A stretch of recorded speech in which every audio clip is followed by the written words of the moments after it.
Hello friends, welcome to traditional food kitchen. இன்றைக்கி நம்ம கிச்சனில் ஒரு சுவையான சூப்பரான சாம்பார் சாதம் தான் செய்ய போகிறோம். எப்படி செய்யலான்னு பார்க்கலாம் வாங்க. நான் இப்போ சாம்பார் சாதத்துக்கு தேவையான 1 கப் அளவு நான் அரிசி எடுத்துக்க போகிறேன். இது நம்ம எப்போவும் நார்மலாக சமைக்கக்கூடிய சாப்பாட்டு அரிசி தான் எடுத்துருக்கேன். நீங்கள் பச்சரிசியில் சமைப்பீங்க அப்படின்னா பச்சரிசி கூட எடுத்துக்கலாம். இப்போ 1 கப் அளவு எடுத்துக்கலாம். இப்போ அடுத்ததாக அதே கப்பால் ஒரு 3/4 கப் அளவு துவரப்பருப்பு எடுத்துக்கலாம். அரிசியில் 3ல் 1 பங்கு அளவு நம்ம துவரப்பருப்பு எடுத்துக்கணும். அப்போ தான் உங்களுக்கு நல்லாயிருக்கும். அடுத்ததாக ஒரு 3 டேபிள் ஸ்பூன் அளவுக்கு பாசிப்பருப்பு எடுத்துக்கலாம். பாசிப்பருப்பு நீங்கள் சேர்த்து செய்யும்போது டேஸ்ட்டும் நல்லாயிருக்கும். அதே மாதிரி நல்லா நமக்கு இந்த ஹோட்டலில் கொடுக்கக்கூடிய அந்த சாம்பார் சாதம் எப்படி நல்லா குழைய இருக்குமோ அந்த மாதிரி இருக்கும். அதனால் ஒரு 3 டேபிள் ஸ்பூன் அளவுக்கு நான் பாசிப்பருப்பு சேர்த்துக்கிறேன். இப்போ இது 3ஐயும் நல்லா சேர்த்து ஒன்றா ஒரு 4-5 தடவை நல்லா கழுவி எடுத்துகிட்டு வந்துடலாம். பாருங்கள், நல்லா நான் கழுவி எடுத்துகிட்டு வந்துட்டேன். நம்ம இன்றைக்கி சாம்பார் சாதம் ப்ரெஷர் குக்கரில் தான் செய்ய போகிறோம். இப்போ நம்ம அதை குக்கரில் சேர்த்துடலாம். குக்கரில் செய்யும்போது உங்களுக்கு ஈஸியாக வேலை முடிஞ்சிடும்.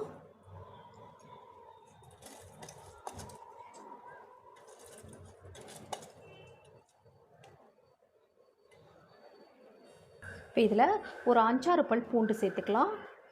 நம்ம தண்ணி மட்டும் நம்ம கரெக்டாக வச்சிடணும்.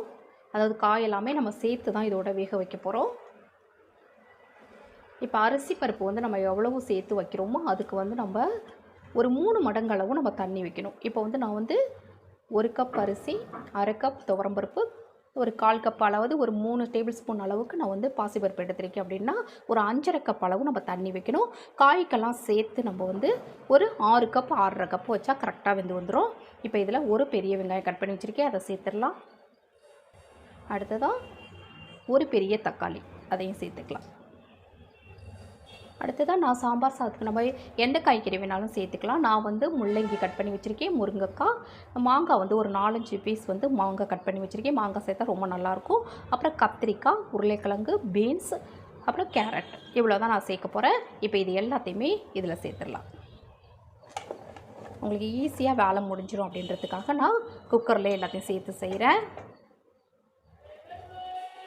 அடுத்ததாக ஒரு 1/2 டீஸ்பூன் அளவுக்கு பெருங்காயத்தூள் சேர்த்துக்கணும். அடுத்ததான் புளி பார்த்திங்கன்னா ஒரு சின்ன நெல்லிக்காய் சைஸ் புளி எடுத்து நல்லா ஊற வச்சுருக்கேன். இப்போ இதை நல்லா இந்த மாதிரி நல்லா கரைச்சிட்டு நல்லா வடிகட்டி இதிலேயே சேர்த்துடலாம். நான் மாங்காயெல்லாம் சேர்த்துருக்கிறதுனால கொஞ்சம் புளி கம்மி பண்ணிக்கிறேன், ஏன்னா தக்காளி எல்லாமே சேர்த்துருக்கோம்.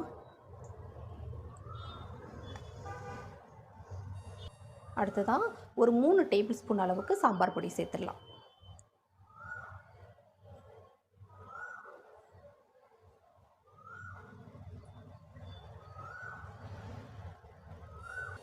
நமக்கு தேவையான அளவு கல்லுப்பு. இப்போ இதில் நான் ஒரு 6 கப் அளவு நான் தண்ணி சேர்க்குறேன்.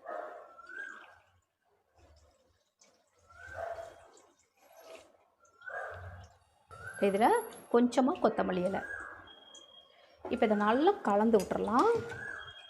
ஏன்னா அரிசி பருப்பெல்லாம் நமக்கு அடியில் இருக்கு இல்லையா, எல்லாத்தையும் சேர்த்து அந்த சாம்பார் பொடி எல்லாத்தையும் சேர்த்து நம்ம நல்லா கலந்து விட்டுறலாம்.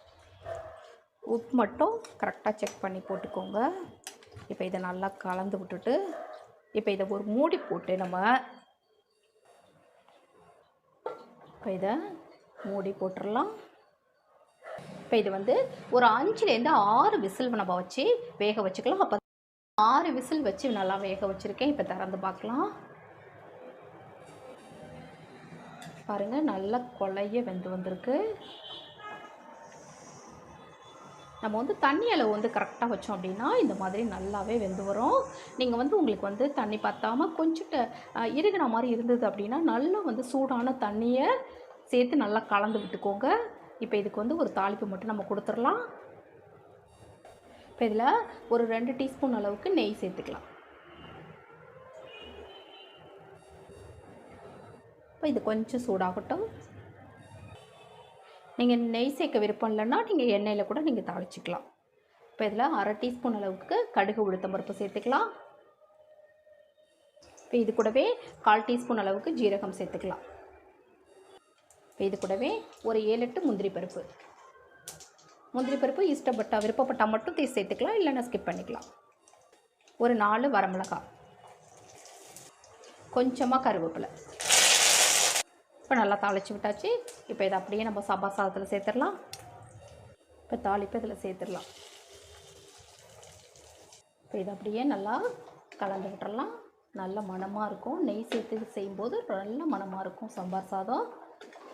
இப்போ இதை வந்து அப்படியே நம்ம சூடாக வெறும் அப்பளம் மட்டும் வச்சு சாப்பிட்டாலே ரொம்ப சூப்பராக இருக்கும். இந்த மாதிரி உங்களுக்கு குழையே இருந்தால் தான் உங்களுக்கு சாம்பார் சாதம் வந்து ரொம்ப நல்லாயிருக்கும்.